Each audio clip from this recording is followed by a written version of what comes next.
বৌভাতে উপস্থিত সকলে চমকে যায় হঠাৎ করে পুলিশের এমন করে আসার কারণে। ইনা আর অরণ্য দুইজনে ডান্স স্টপ করে পুলিশের কথা শুনে। পুলিশ এসে দাঁড়ায় ইনায়ার সামনে, এরপর ওর দিকে তাকিয়ে বলে, মিসেস ইনা রাজচৌধুরী, আপনাকে খুনের দায়ে অ্যারেস্ট করা হল। আদালত থেকে আপনার কোম্পানির বিরুদ্ধে নোটিশ জারি করা হয়েছে। এসএস গ্রুপ অফ ইন্ডাস্ট্রির খাবার খেয়ে অনেক মানুষ অসুস্থ হয়ে হাসপাতালে অ্যাডমিট হয়েছে, তার মধ্যে কিছু মানুষের মৃত্যুও হয়েছে। পুলিশের সব কথা ইনায়ার মাথার উপর দিয়ে চলে যায়। মানে কি বলছেন কি উনি? এসএস গ্রুপ নামে ইনায়ার কোনো কোম্পানি নাই, তার সকল ড্রেসের কালেকশন আর ডিজাইনিং নিয়ে। সেখানে তার কোম্পানির খাবার খেয়ে মানুষ কি করে মারা যেতে পারে? ইনায়ার সকালে আসা আদালত থেকে নোটিশের কথা মনে পড়ে। ইনা বলে, পুলিশ স্যার, আপনার কোথাও একটা ভুল হচ্ছে। এসএস কোম্পানির মালিক আমি না। আমার এই নামে কোনো কোম্পানি নাই। আর নিজের কোম্পানির খাবারে বিষ মিশিয়ে আমি কোনো মানুষকে খুন করতে যাব? দেখেন মিসেস ইনা, এসএস কোম্পানির মালিক আপনি না অন্য কেউ, সেটা আমরা জানি না। আদালত থেকে আমাদের অর্ডার এসেছে আপনাকে অ্যারেস্ট করার জন্য। আপনাকে আমাদের সাথে থানায় যেতে হবে। আর কি সত্যি কি মিথ্যা সেটা করতে প্রমাণ হবে। ইনা আর পুলিশের কথা শুনে অরুণা বেগম আর মিলন সাহেব এগিয়ে আসে। অরুণা বেগম গিয়ে ইনায়ার কাঁধে হাত রাখে, চোখের ইশারায় ইনায়াকে শান্ত থাকতে বলে। মিলন সাহেব বলে, পুলিশ স্যার, আমার অবর্তমানে ইনা চৌধুরী গ্রুপ অফ ইন্ডাস্ট্রির এমডির দায়িত্ব পালন করে। আর ইনা নিজস্ব একটা বিজনেস আছে, তবে তার নাম এসএস কোম্পানি না। ইনায়ার সাথে বা চৌধুরী কোম্পানির সাথে এসএস কোম্পানির কোনো সম্পর্ক নাই। আদালত থেকে হয়তো ভুল নোটিশ এসেছে, আমার মনে হয় আপনাদের ভালো করে চেক করা দরকার। মিলন সাহেবের কথা শুনে পুলিশ অফিসার নিজের পকেট থেকে একটা কাগজ বাহির করে। পুলিশ কাগজটা মিলন সাহেবের হাতে ধরিয়ে দিয়ে বলে, দেখেন স্যার, আমরা পুলিশের লোক, আদালত আমাদের যা আদেশ দিয়েছে সেটা পালন করা আমাদের দায়িত্ব। মিসেস ইনা এই শহরের বড় বিজনেসওম্যান, ওনাকে অ্যারেস্ট করার আগে আমরা সব বিষয় ভালো করে তদন্ত করেছি। কিন্তু এই কথা একদম সত্যি যে মিসেস ইনা এসএস কোম্পানির মালিক। ওনার কোম্পানি খাবার তৈরি না করে বিষ তৈরি করে, যা খাওয়ার ফলে মানুষের মৃত্যু ঘটে। মিলন সাহেব নিজের হাতে থাকা কাগজ ভালো করে পড়ে, কিন্তু সেই কাগজে যা আছে সেটা দেখে উনি অবাক। এসএস কোম্পানি মালিক সত্যি ইনা। মিলন সাহেব বলে, ইনা, এই কাগজের মানে কি? মিলন সাহেব কথা শুনে ইনা তার হাত থেকে কাগজ নিয়ে ভালো করে দেখতে থাকে। কাগজে স্পষ্ট লেখা আছে এসএস কোম্পানির বর্তমান মালিক ইনা, এবং প্রতি বছর এসএস কোম্পানির প্রফিটের টাকা তার ব্যাংক অ্যাকাউন্টে জমা হয়। ইনা বলে, ভালো বাবা, তুমি বিশ্বাস করো এই কোম্পানির নাম আমি কখনো শুনি নাই, তাহলে এই মালিক কি করে হতে পারি আমি? আর আমার ব্যাংক অ্যাকাউন্টে এসএস কোম্পানির কোনো টাকা নাই, আমি সত্যি কিছু জানি না এই বিষয়ে। পুলিশ ইনায়ার কোনো কথা শুনে না, সে এগিয়ে সে ইনায়ার হাতে যখন হাতকড়া পরিয়ে দিতে যাবে, তখন অরণ্য এসে ইনায়ার হাত সরিয়ে নেয়। অরণ্য শান্ত গলায় পুলিশকে উদ্দেশ্য করে বলে, আরও পুলিশ স্যার, বাসর রাতে আমি নিজের বউকে হাত ধরতে পারি নাই, কিন্তু আপনি দেখি আমার আগে আমার বউকে টাচ করার চেষ্টা করছেন। অরণ্যর কথা শুনে ইনা ওর দিকে তাকিয়ে দেখে সত্যি এই লোকটা কি কখনো ভালো হবে না। ইনা অরণ্যর দিকে রাগী চোখে তাকিয়ে দেখে, কিন্তু অরণ্য একটা ডোন্ট কেয়ার ভাব নিয়ে কথাটা বলে। পুলিশ অফিসার বলে, দেখেন মিস্টার অরণ্য রাজচৌধুরী, বাসর রাতে আপনারা স্বামী স্ত্রী কী করেছেন সেই বিষয়ে জানার কোনো আগ্রহ আমার নাই, কিন্তু ইনা বিরুদ্ধে অ্যারেস্ট ওয়ারেন্ট আছে, ওনাকে আমাদের থানায় নিয়ে যেতেই হবে। পুলিশ অফিসার, আপনি এমন করে কথা বলছেন যেন ইনা আমার না আপনার বউ। দেখেন, বিয়ে করেছি বউয়ের সাথে থাকার জন্য, এখন যদি বউকে আপনি জেলে তুলে নিয়ে যান তাহলে আমার কি হবে? বউ ছাড়া এক রাতও এই অরণ্য রাজচৌধুরী কাটাতে পারবে না। এক দফা এক দাবি, বউ চাই আমার। অরণ্যর কথা শুনে পুলিশ বেশ বিরক্ত হয়। মানে কি বলছে এই লোক, মাথা খারাপ নাকি ওনার? তবে পুলিশের নিজের দায়িত্ব পালন করতে হবে। তারা ইনায়ার হাতে হাতকড়ি পরিয়ে দেয়, এরপর তাকে নিজের সাথে নিয়ে যায়। অরণ্য ইনায়ার দিকে তাকিয়ে হাসতে থাকে, তার মাথায় এখন কি চলছে সেটা কেউ জানে না। ইনা এখন জেলখানায় বসে আছে, শহরের প্রায় প্রতিটা টিভি চ্যানেলে তার অ্যারেস্ট হওয়ার কথা জানানো হচ্ছে। ইনা কিছু বুঝতে পারছে না তার সাথে কি হচ্ছে। এই এসএস কোম্পানির মালিক আসলে কে সে সত্যি জানে না। আর ইনা জন্মের আগে এই কোম্পানি গড়ে উঠেছে, কিন্তু কে এই কোম্পানি তার নামে করে গেছে। অন্যদিকে অরণ্য তার উকিলের সাথে ইনায়ার বিষয়ে কথা বলছে। অরণ্য নিজের ফোন দিয়ে একজনকে ফোন করে। অরণ্য বলে, এসএস কোম্পানি নামে আমার সকল তথ্য চাই। আর ইনা কি সত্যি এই কোম্পানির এমডি সেই বিষয়ে আমি জানতে চাই। ইনার সাথে দেখা করতে মিলন সাহেব আর অরুণা বেগম আসে। অরুণা বেগম ইনায়ার কাছে এগিয়ে আসে। অরুণা বেগমকে দেখে ইনা কান্না করে দিয়ে বলে, মামুনি সবসময় আমার সাথে এমন কোনো হয় মামুনি? আমি কি ক্ষতি করেছি কারো মামুনি? জীবনে কি সত্যি কখনো সুখ হবে না আমার? ইনায়ার কথা শুনে অরুণা বেগম ওর মাথায় হাত রাখে। অন্যদিকে হাসপাতালে প্রায় 100 মানুষ অ্যাডমিট হয়েছে, সকলের অবস্থা খুব খারাপ। এসএস কোম্পানির খাবার খেয়ে অনেক মানুষ অসুস্থ হয়ে গেছে, এর মধ্যে কিছু মানুষের মৃত্যুও হয়েছে। দেশের প্রায় প্রতিটা খবরের কাগজে বর্তমানে এসএস কোম্পানির এমন নিউজের কথা বলা হচ্ছে। ইনায়াকে কালকে আদালতে নিয়ে যাওয়া হবে, হয়তো তার কোম্পানির বিরুদ্ধে যে মামলা হয়েছে যার জন্য তার কঠিন শাস্তি হতে পারে। অরণ্য নিজের রুমে বসে আছে, তার রুমে মন টিকছে না, বারবার ইনায়ার কাছে যেতে ইচ্ছে করছে তার। অরণ্য রুম থেকে বের হয়ে সিঁড়ি দিয়ে নিচে নেমে যায়, এরপর গাড়ি করে থানার উদ্দেশ্য রওনা দেয়। ইনায়ার শরীর অনেক টায়ার্ড হয়ে গেছে, যার জন্য সে এখন জেলখানার মধ্যে ঘুমিয়ে আছে। অরণ্য থানার কাছে যায়, সেখানে গিয়ে পুলিশের অনুমতি নিয়ে ইনায়ার সাথে দেখা করে। ইনা তখন ঘুমিয়েছিল, ইনা নিচে শুয়ে আছে। অরণ্য তার কাছে যায়, সে দেখে ইনা ঘুমিয়ে আছে। ইনায়ার মুখ দেখে তার বড্ড মায়া হচ্ছে। ঘুমিয়ে থাকার কারণে ইনায়ার সামনে থাকা চুল এলোমেলো হয়ে গেছে, অরণ্য তা কানের পিছনে গুজে দেয়। ঘুমন্ত ইনায়ার মুখের দিকে অরণ্যর ভীষণ মায়া লাগে, কালকে অবধি যে মেয়েটা সুস্থ স্বাভাবিক ছিল, আজ তার অবস্থা কতটা খারাপ হয়ে গেছে। অরণ্য খুব শান্ত স্বরে ইনায়ার নাম ধরে ডাক দেয়, অরণ্য বলে, ইনা এই বউ আমার, উঠুন। ইনায়ার শরীর প্রচুর টায়ার্ড থাকার কারণে সে ঘুমিয়ে যায়, তবে হঠাৎ করে শান্ত গলায় কোনো পুরুষের ডাক শুনে তার ঘুম ভেঙে যায়। ইনা ধীরে ধীরে চোখ খুলে সামনে দাঁড়িয়ে থাকা পুরুষকে ভালো করে দেখে সে আর কেউ না, অরণ্য। অরণ্যকে দেখে ইনায়ার চোখ থেকে ঘুম উড়ে যায়, ইনা উঠে দাঁড়িয়ে যায়। এরপর ইনা বলে, অরণ্য আপনি এখানে কি করছেন? আপনার এখন বাসায় বসে পার্টি করা উচিত। ফাইনালি আপনার এই ইনা আপনার জীবন থেকে চলে এসেছে। আর কালকে আমার কেস আদালতে উঠবে, বর্তমানে সকল প্রমাণ আমার বিরুদ্ধে। তাই হয়তো মানুষ খুন করার অপরাধে আমার জেল বা ফাঁসি হয়ে যাবে। ইনায়ার কথা শুনে অরণ্য মনে খারাপ লাগা কাজ করে, কোনো জানি ইনায়ার চলে যাওয়া কথা শুনে অরণ্যর কষ্ট হয়। অরণ্য বলে, ইনা এমন কিছু হবে না, আপনার সাথে আমার শত্রুতা আছে, কিন্তু সেটা শুধু বিজনেসের কারণে। কিন্তু আপনি আমার বিবাহিত বউ, আপনাকে বিপদ থেকে রক্ষা করা আমার দায়িত্ব। কালকে আদালতে কোনো সব সত্যি প্রমাণ হবে। কোনো অন্যায় হবে না আপনার সাথে ইনা। অরণ্যর মুখে অন্যায় হবে না কথাটা শুনে ইনা হাসে, তার জীবনে আর কি ভালো হওয়া বাকি আছে যে সেটা হবে। প্রতিটা মানুষের ধৈর্য ধরার একটা লিমিটা আছে। ইনায়ার জীবনে ছোটবেলা থেকে শুধু দুঃখ পেয়ে এসেছে, সারাজীবন ও মনে হয় তাই পাবে। ইনা বলে, জানেন অরণ্য, জন্মের পর থেকে যাকে আমি ভালোবাসে এসেছি প্রত্যেকে আমার থেকে দূরে চলে গেছে। আমার যখন 5 বছর বয়স তখন আমার বাবা মারা যায় অ্যাক্সিডেন্ট। এরপর কাজের লোকের পরিচয় চৌধুরী বাড়িতে থাকতে হয়, এর কিছুদিন পর মায়ের একটা জটিল অসুখ হয়, যার ফলে মাও মারা যায়। এরপর মামুনি আর ভালো বাবা আমাকে বড় করে পড়াশোনা শিখায়। ইনা এমন ভেঙে পড়বেন না, জীবনে যা হয় ভালোর জন্য হয়। অরণ্য আমার জীবনে কখনো ভালো হবে না, শুধু মরে গেলে সব সমাধান হবে। কালকে যদি আদালতে আমাকে খুনের দায় ফাঁসি দেয় তাহলে অনেক খুশি হব আমি। বিশ্বাস করেন এই পৃথিবীতে আর বেঁচে থাকতে আমার ইচ্ছা করে না, বিরক্ত হয়ে গেছি আমি। বারবার কষ্ট সহ্য করতে করতে। ইনায়ার কথা শুনে অরণ্য নিজের হাত জেলখানার শিকের ভিতরে ঢুকিয়ে দেয়, এরপর ইনায়ার উড়না নিজের হাতের মধ্যে রেখে ইনায়ার গালে টাচ করে। অরণ্যর হাতের ছোঁয়া পেয়ে ইনায়ার চোখ বেয়ে নোনা জল গড়িয়ে পড়ে। ইনায়ার চোখে জমে থাকা জল অরণ্য সযত্নে মুছে দেয়, এরপর ইনায়ার দিকে তাকিয়ে অরণ্য বলে, ইনা প্রতিটা মানুষের জীবনে কষ্ট থাকে, শুধু সবাই প্রকাশ করতে পারে না। আপনি যে কষ্ট কান্না করে প্রকাশ করেন, অন্য কেউ হয়তো সেটা হাসি দিয়ে নিজের মনের মধ্যে লুকিয়ে রাখে। ইনা শান্ত হয়ে যান, সব ঠিক হয়ে যাবে। দাড়ি। অরণ্যর কথা শুনে ইনায়ার ভালো লাগে। ইনা অরণ্যের দিকে ভালো করে তাকিয়ে তাকে সামনে দাঁড়িয়ে থাকা মানুষটাকে বুঝার চেষ্টা করে। অরণ্যর প্রতিটা কেয়ার ইনায়ার ভালো লাগছে। ইনা বলে, অরণ্য আপনি না আমাকে সেও মনে করেন? তাহলে এই সেওর বিপদে সাহায্য কেন করতে চান আপনি?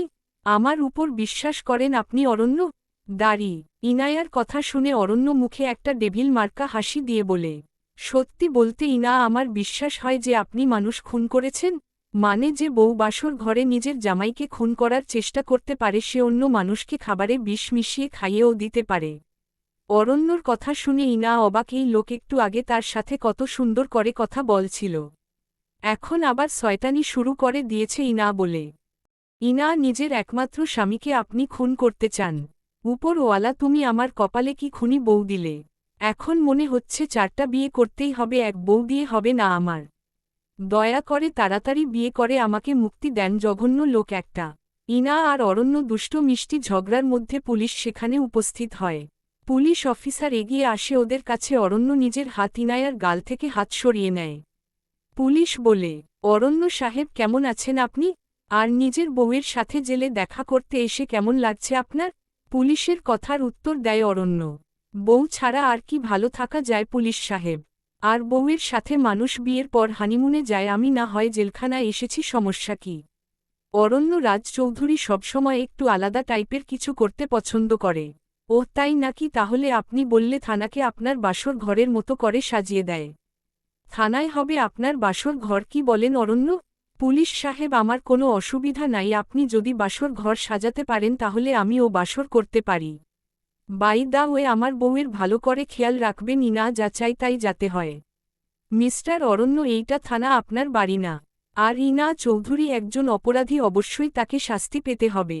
পুলিশের কথা শুনে অরণ্য বলে, যদি আমার বউয়ের কোনো সমস্যা হয় তাহলে আপনার বউও আপনার বাড়িতে থাকবে না পুলিশ স্যার? মানে মানে খুব সহজ, আমার আবার বউ ছাড়া রাতে ঘুম আসে না, তাই যদি আমার বউকে আপনি না ছাড়েন তাহলে আপনার বউকে আমি উঠিয়ে নিয়ে আসব। এরপর কি হতে পারে সেটা আপনি ভালো করে জানেন। এই অরণ্য রাজ চৌধুরী এই শহরের কি সেটা নিশ্চয়ই আপনার অজানা নয়। সো ইনায়ার যাতে কোনো সমস্যা না হয় কথাটা মাথায় রাখবেন।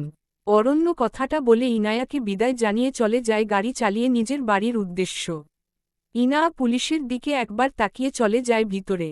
অরণ্য নিজের রুমে শুয়ে আছে, তার ঘুম আসছে না, তার বারবার ইনায়ার কান্না করা মুখের কথা মনে পড়ে। অরণ্য মনে মনে বলে, ইনা, আপনি আমার বিবাহিত স্ত্রী। স্বামী হিসাবে আপনাকে বিপদ থেকে বাঁচানো আমার দায়িত্ব। কালকে আদালতের সামনে ইনায়াকে নির্দোষ প্রমাণ করতে হবে। আদালতে সকাল 11টা সবাই উপস্থিত হয়েছে, ইনা করতে বসে আছে। ইনায়ার পক্ষে থেকে কোনো উকিল ঠিক করা হয় নাই, জর্জ নিজের জায়গায় বসে আছে। 5 মিনিট পর ইনায়ার কাছে এসে বসে অরণ্য।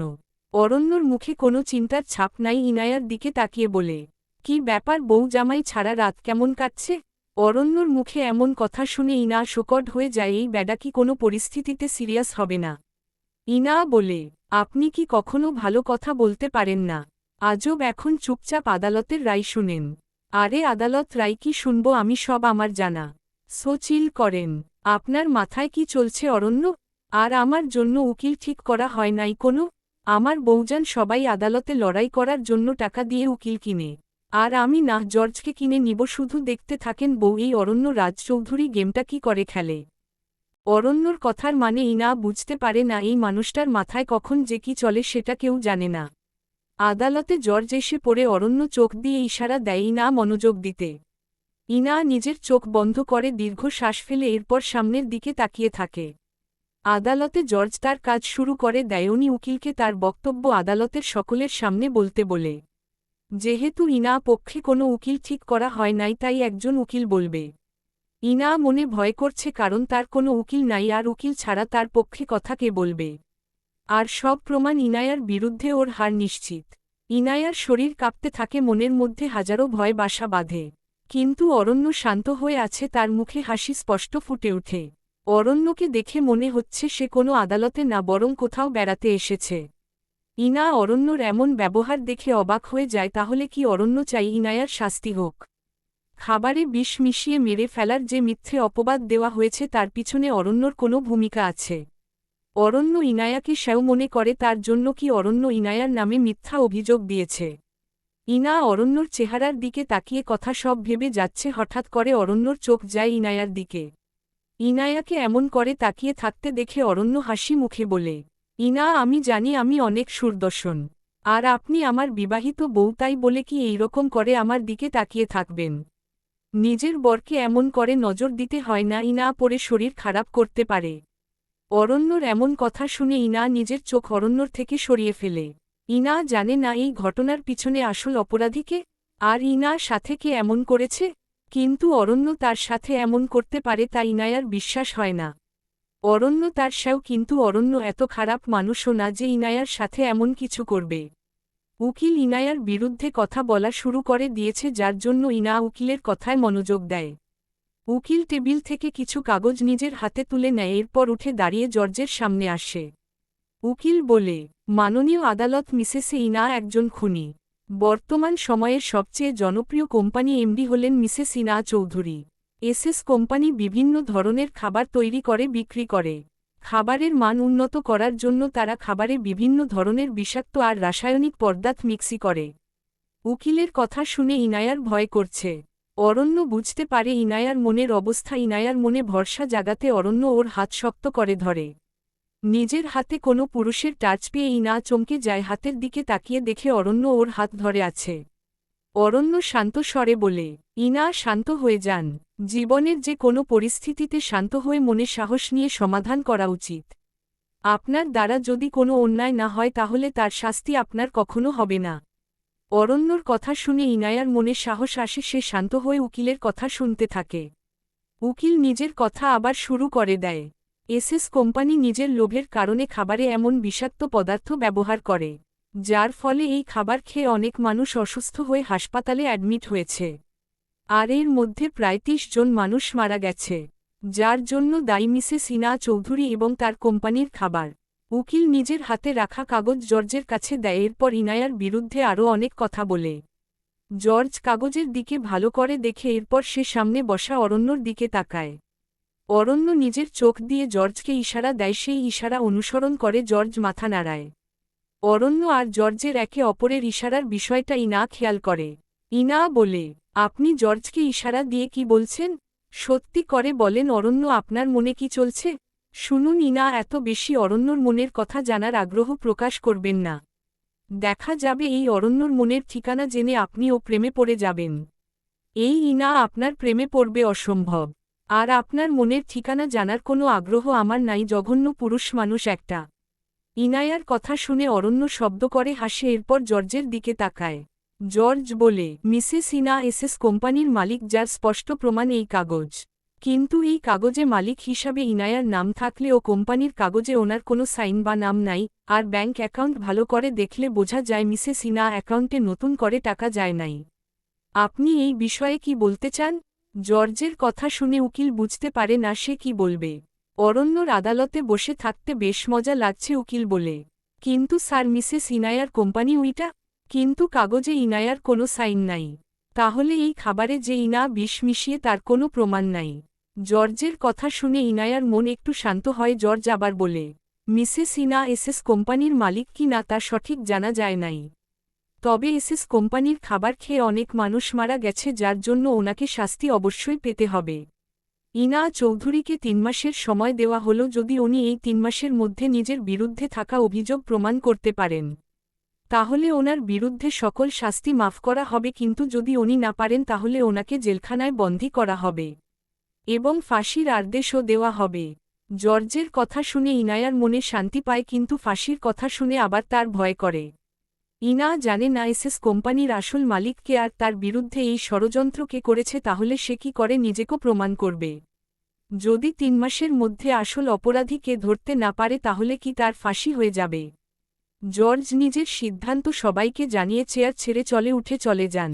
কিন্তু ইনা এখনও বসে আছে স্থির হয়ে। অরণ্য পাশ থেকে ইনায়ার দিকে তাকিয়ে চলে যায়। অরণ্য উঠে দাঁড়িয়ে জর্জের কেবিনের দিকে চলে যায়। জর্জ সেখানে অপেক্ষা করছিল তার জন্য। অরণ্য বলে, জর্জ সাহেব, দারুণ সিদ্ধান্ত নিয়েছেন আপনি। কিন্তু 3 মাস পর যদি ইনা সব প্রমাণ করতে না পারে তাহলে কি তার ফাঁসি হয়ে যাবে? দেখেন মিস্টার অরণ্য, আমি কাছে এই সিদ্ধান্ত নেওয়া ছাড়া আর কোনো উপায় ছিল না। ইনা নিদর্শ সেটা আমি জানি, কিন্তু সকল প্রমাণ এখন ওর বিরুদ্ধে। যদি ওকে কোনো শাস্তি না দেওয়ার কথা বলা হতো তাহলে সেটা নিয়ে সকলের মনে সন্দেহ জাগত। সাংবাদিক সহ প্রায় সকলে ইনায়াকে ট্রোল করত। কথাটা ঠিক বলেছেন জর্জ সাহেব। এখন দেখা যাক 3 মাস পর কি হয়। এসএস কোম্পানির আসল মালিককে, তার পরিচয় অবশ্যই জানতে হবে আমাকে। অরণ্য আর জর্জ অনেক সময় কথা বলে, এরপর অরণ্য আবার ফিরে আসে ইনায়ার কাছে।